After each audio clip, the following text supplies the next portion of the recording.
I'm Cindy Loza, Senior Editor for the Path to Purchase Institute. From AI's growing influence in the commerce marketing industry and the way we shop, to Google abandoning its plans to deprecate third-party cookies, so much has changed and happened in 2024. So I thought it fitting that as the year comes to a close, I invited some industry experts to reflect on this past year in the commerce marketing industry and shed some light on where we're headed. Joining me today is Sean Crawford, Managing Director of North America at SMG, Sam Knights, CEO of SMG, and our very own Patricia Manasca, Director of Retail at the Path to Purchase Institute. Thank you all so much for joining me today. What a year it's been. And let me just say, I appreciate all the work each of you have done this year to educate our community through the panels you've been on and work you've done. I thought we'd kick things off with some introductions. Sam, let's start with you. Can you tell me about a little bit about SMG and your role there? Yeah, absolutely. So I'm Sam. I'm the CEO of SMG, and we're a connected commerce agency. So we help brands to work closer with retailers to activate retail media across online, in-store, and off-site. And we work on behalf of retailers to set up their retail media networks. We've got a massive presence in the UK and a growing presence in the US. And we also work on behalf of brands to help them to work with retailers as well. And in the middle of it all, we've got an amazing piece of kit called Plan Apps, which helps measure and manage all of that retail media. Great. And Sean? Yeah, great to be here. So my name's Sean. I'm the MD of North America at SMG. You may have heard of us as Threefold as well, but SMG is our leading brand and halo company. We're really excited to be on this North America journey now of the history, as Sam was kind of alluding to there, of our UK and European business, helping retailers ultimately become the best retail media network that they can be, no matter what vertical they're in, whether that's in grocery, whether that's in consumer electronics, or in the quick commerce arena.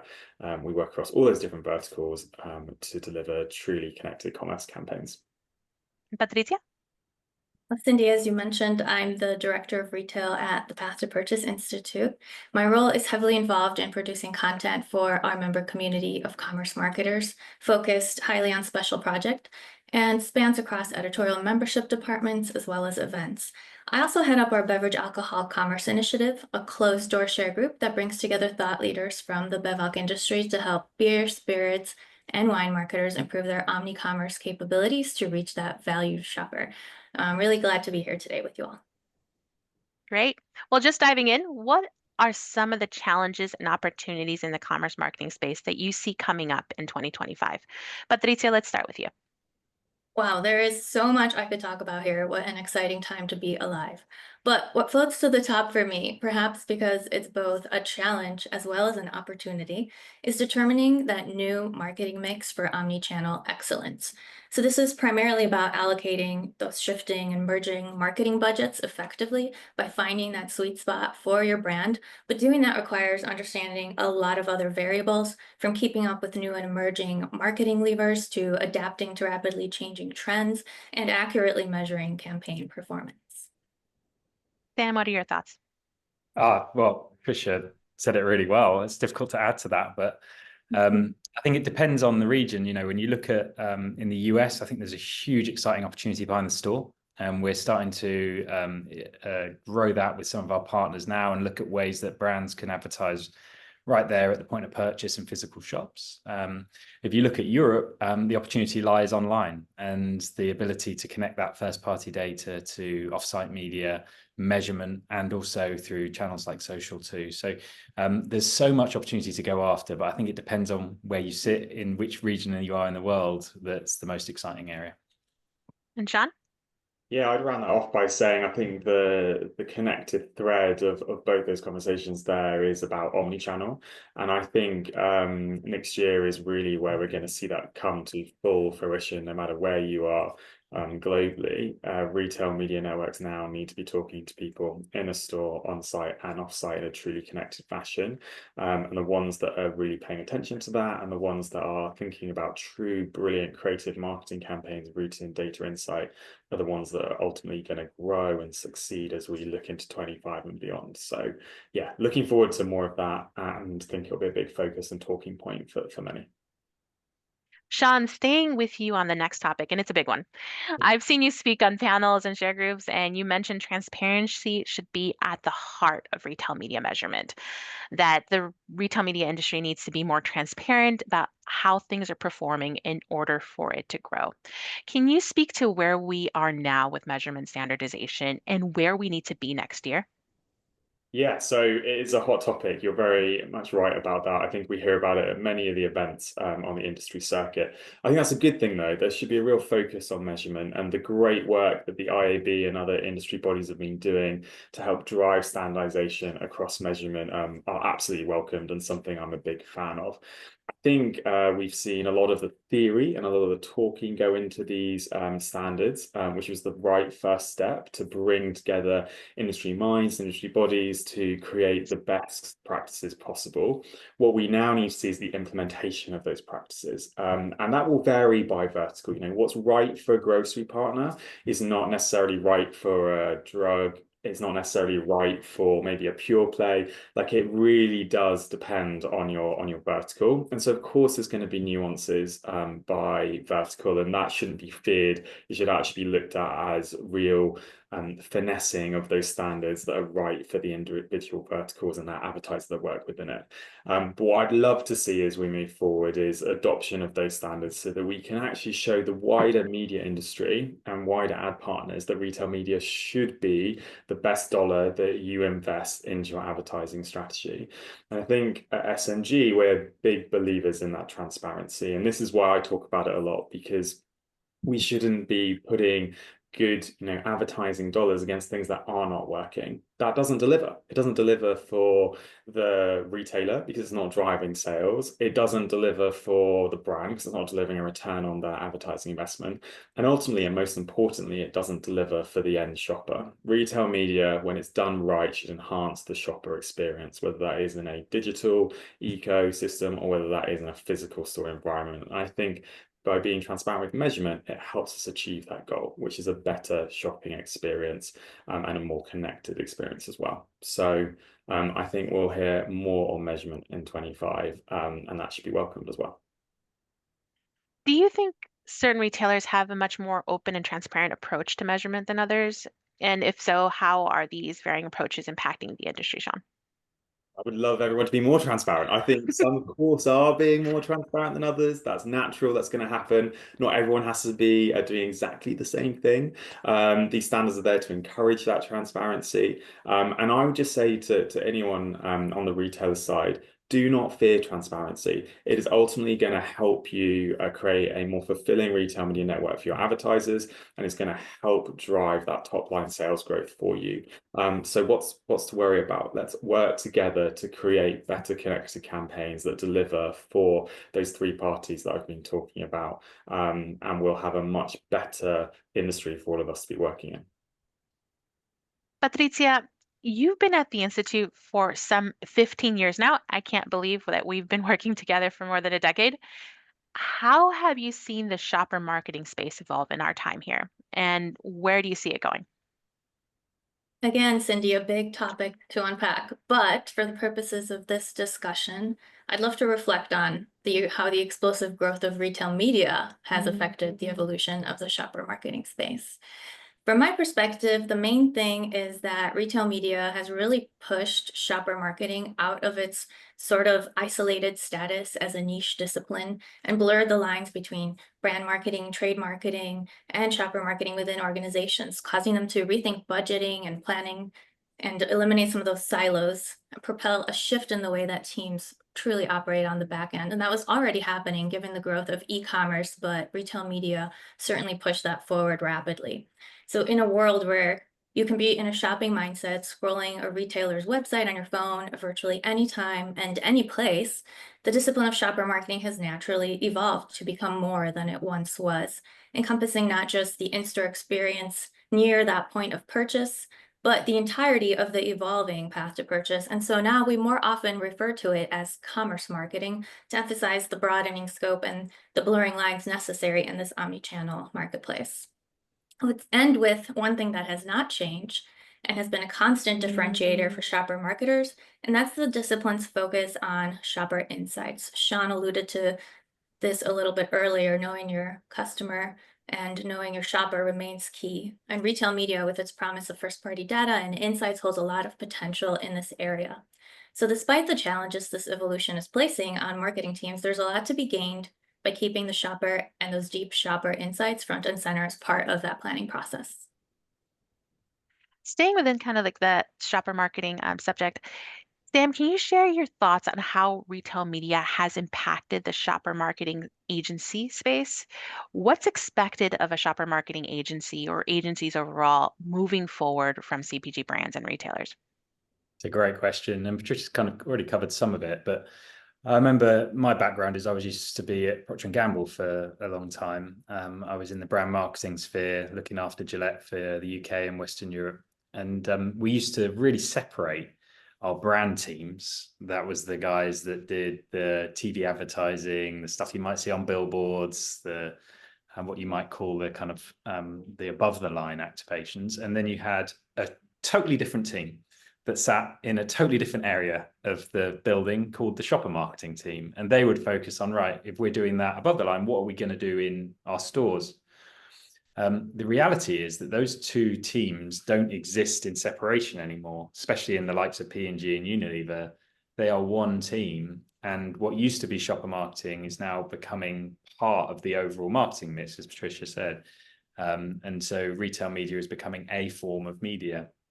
And so the agency space needs to evolve with that in mind. So having a delineation between a above the line creative advertising agency and below the line shopper marketing agency is becoming less and less relevant.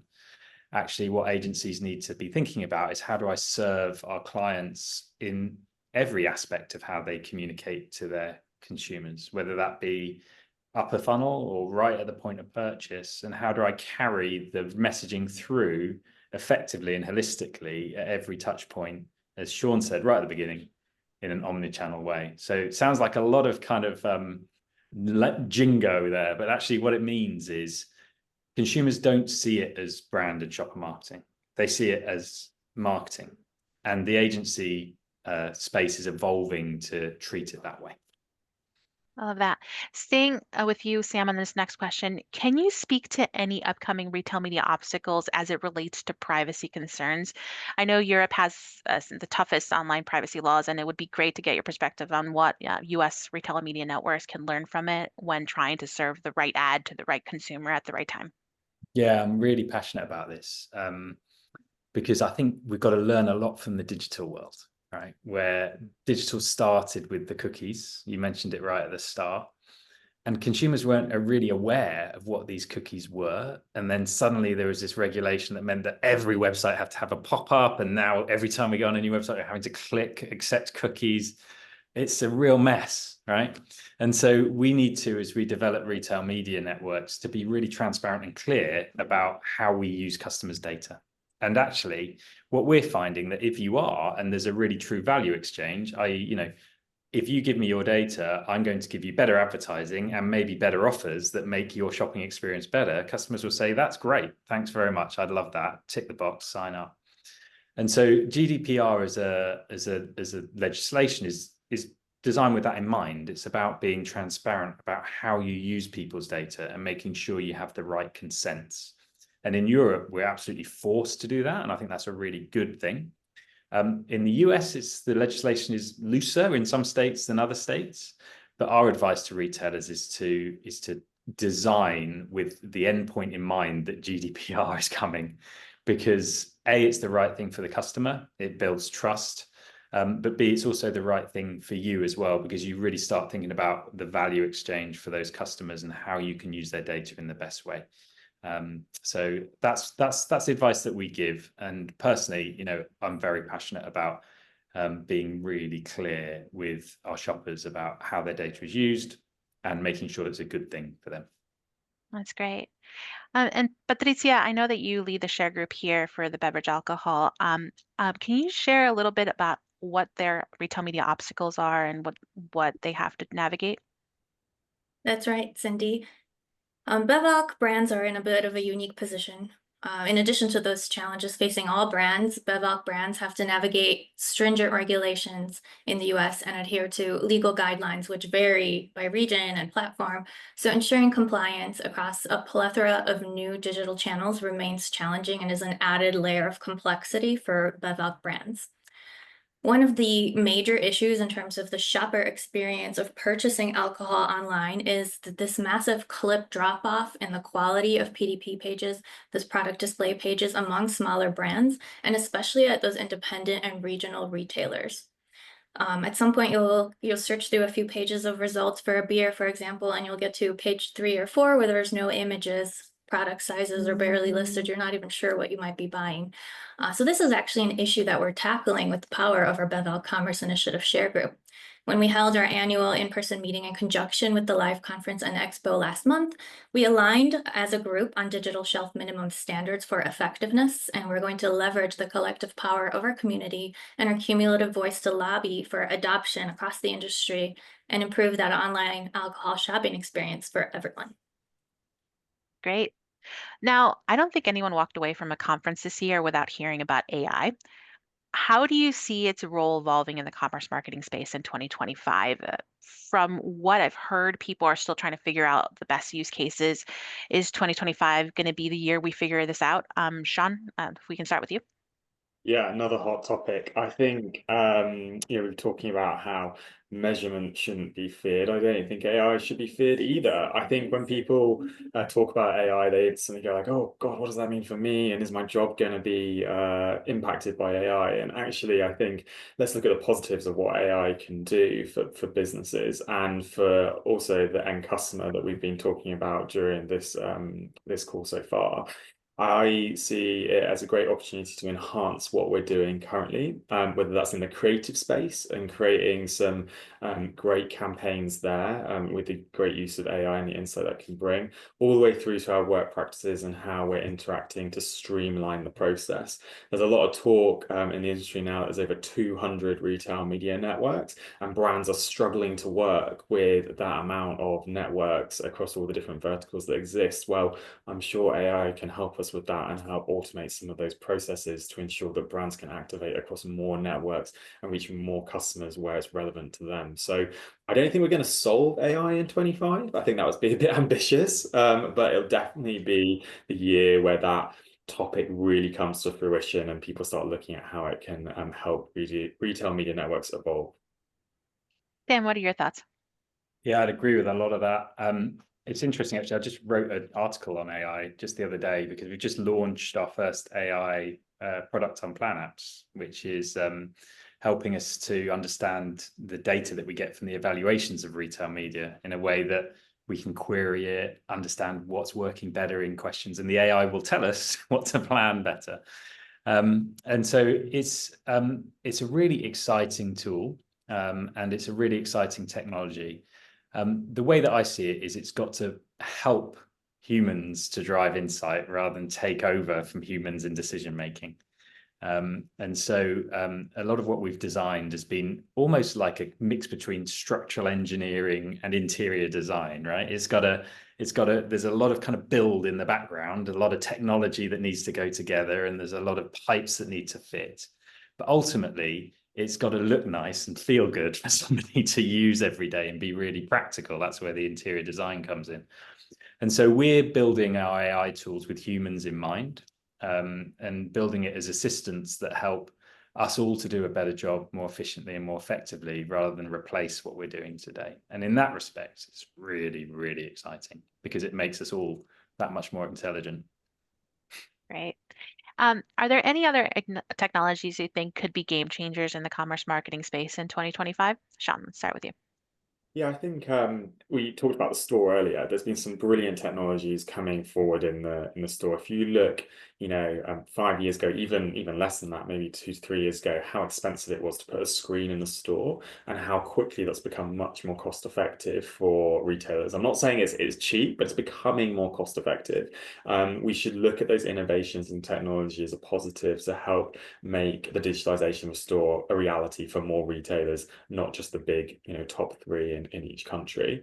I think we're going to see more innovation in this space. In the UK, as an example, scan as you shop is a huge, very popular innovation that's been around for the last couple of years and is rolling out across a lot of the grocers now and other industries. There's a lot of innovation going on at checkout as well, in terms of whether that is through self-serve or whether that's through the automation through pickup. And there's also a lot going through with audio and making that programmatic, linking that through to screens.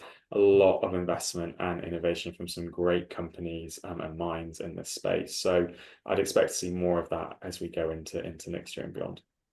Right. Sam, would you agree? Yeah, I mean, totally agree with all of that. I also think, just coming back to the AI question, technologies that evolve from AI are really interesting. That Perplexity shopping assistant, super interesting, because that not only changes the way we shop, right? But then how does that change the way that we advertise to shoppers if it's actually AI assistants that are choosing? So I think I think that technology will advance very, very quickly. And in a lot of the discussions that I've had with some people that are close to that AI technology, their belief that is 2025 will be the year where it becomes really adopted by people in personal assistants and agents. So I think that's one to have a look out for too, and how that changes the face of kind of retail media, but media in general, and how we behave and shop. Love to get your thoughts on other industries joining the retail media space, such as financial and travel media networks. Do you think we'll see more of this coming up? Sam, let's stick with you on this one. Yeah, totally. We're already working with a lot of them, actually. So we're consulting at the moment for people in the leisure industry, in the banking industry, in the travel industry. And so this idea we call retail media, I liked what Patricia said earlier, it's commerce media. It's about where there is an interaction between a consumer and almost like an aggregator or a website or a place where you can buy stuff. And that, and there's first party data involved, you've got a network, you've got an opportunity. And so 100% yes. And for the first time, I think ever, I was at a conference just recently in London where nobody on stage was a retailer. They're all from different areas of different verticals, talking about different things. And I thought that was fascinating, and a sign of things to come next year. Well, and Sean, would you agree? Oh yeah, 100%. I think we should welcome all of these new industries coming into the commerce retail media space. And it can only be a good thing for the industry. It's got very big growth ambitions as it looks to compete with more of the traditional forms of advertising. And any kind of business that has a wealth of first-party data and can look at how they can enhance the customer experience with that data is someone who can activate in this space. And I think just look at the growth that some big names like Uber have done in a very short space of time. That's off the back of, over a decade's worth of work that retail media networks have put in to create this industry. And so it's exciting now for new players to be coming in to benefit from that, but also to put more of a light on this is retail media being media. It's no longer a niche vertical, and I think the full commerce spectrum playing in that space can only be a good thing. Great.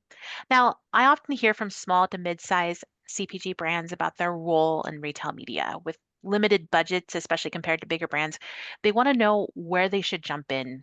What advice do you have for them? Patricia, let's start with you on this one.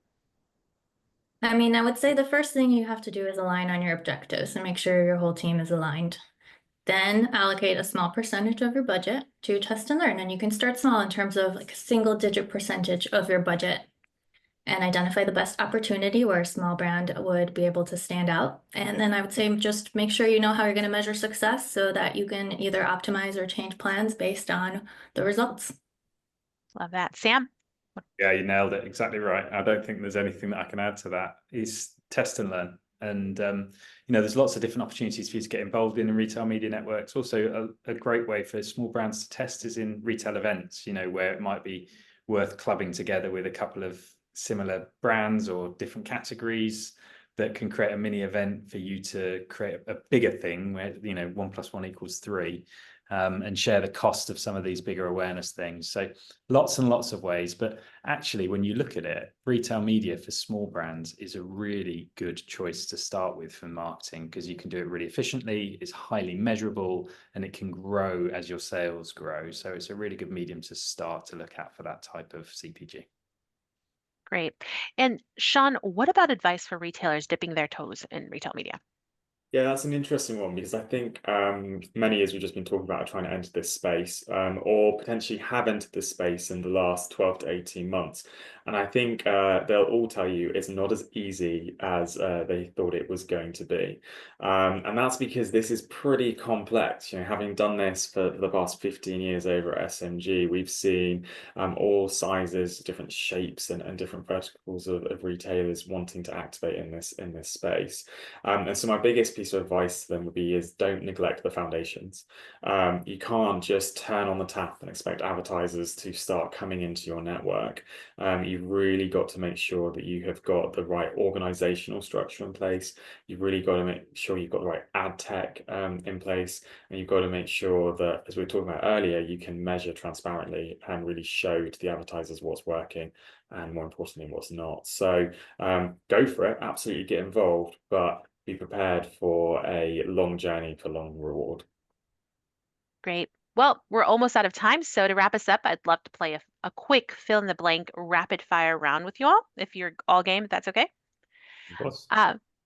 2025 will be the year of Sam, AI. Sean, Partnership. Patricia. Omnichannel. Great. My retail media resolution is Sam. To have the customer at the center of the thinking at all times. Sean. I like to talk about the customer. Okay. I will say, breaking down, I'll build on my 25 year will be the year of partnership, and say that we need to break down those silos between tech providers, between retailers, between agencies, and between advertisers. If we can all do that, the industry will grow quicker together. That's definitely more Patricia. than one word though, Sean. That's I'll allow it. That was slightly long. Patricia. And I'll just say BlackVelk brands are dear to my heart, so helping BlackVelk brands navigate the retail media marketplace to unlock their own growth would be my resolution. Great. I love all those responses. A big thank you to all of you for sharing your expertise with us today. For those of you watching, I hope to see everyone at our next P2PI event, Retail Media Summit Canada, which will be in Toronto on February 19th. If you can't make it to Canada, please make sure to join us for our annual sold out event, Retail Media Summit, May 6th through the 8th in the Chicagoland area. It'll be here before you know it. For the Path to Purchase Institute, I'm Cindy Loza. Thanks for tuning in.